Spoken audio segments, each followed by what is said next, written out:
അമീൻ ഒരു കൊച്ചു മിടുക്കനായിരുന്നു. വൈകുന്നേരങ്ങളിൽ തന്റെ പുതിയ ചുവന്ന സൈക്കിളിൽ ഗ്രാമത്തിലെ വഴികളിലൂടെ കറങ്ങുന്നത് അവന് വലിയ ഇഷ്ടമായിരുന്നു. ഒരു ദിവസം സൈക്കിളിൽ പോകുമ്പോൾ ഭാരമുള്ള സഞ്ചിയും ചുമന്ന് വെയിലത്ത് വിയർത്തുവരുന്ന അയൽവാസിയായ അബ്ദുള്ള ഉപ്പാപ്പയെ അവൻ കണ്ടു. അമീന് കൂട്ടുകാരുടെ കൂടെ കളിക്കാൻ വലിയ തിടുക്കമായിരുന്നു. സഹായിക്കണോ അതോ കളിക്കാൻ പോകണോ എന്ന് അവൻ ഒരു നിമിഷം ചിന്തിച്ചു.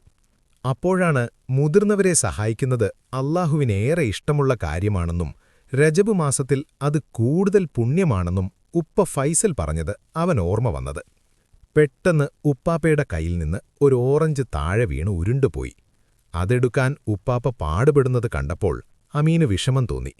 അവൻ വേഗം സൈക്കിൾ നിർത്തി ഓടിച്ചെന്നു. അവൻ ആ ഓറഞ്ച് എടുത്തു നൽകി. ശേഷം ഉപ്പാപ്പയുടെ ഭാരമുള്ള സഞ്ചി വാങ്ങി തന്റെ സൈക്കിളിന്റെ മുന്നിലെ കൊട്ടയിൽ വെച്ചു. അവൻ സൈക്കിൾ തള്ളിക്കൊണ്ട് ഉപ്പാപ്പയുടെ കൂടെ സാവധാനം നടന്നു. വീടെത്തിയപ്പോൾ അൽഹംദുലില്ലാ, നീ കൂടെ വന്നത് വലിയ സഹായമായി മോനെ എന്നു പറഞ്ഞ് സ്നേഹത്തോടെ ഉപ്പാപ്പ അവന് മാങ്ങ പറിച്ച് സമ്മാനിച്ചു. സഹായിക്കുന്ന മനസ്സ് ഏറ്റവും വലിയ ഗുണമാണെന്ന് തിരിച്ചറിഞ്ഞ് നിറഞ്ഞ മനസ്സോടെ അമീൻ തന്റെ യാത്ര തുടർന്നു. നല്ല പെരുമാറ്റം പഠിക്കാൻ മുഖീമുസ്സുന്ന ഈ മദ്രസയിൽ ജോയിൻ ചെയ്യൂ.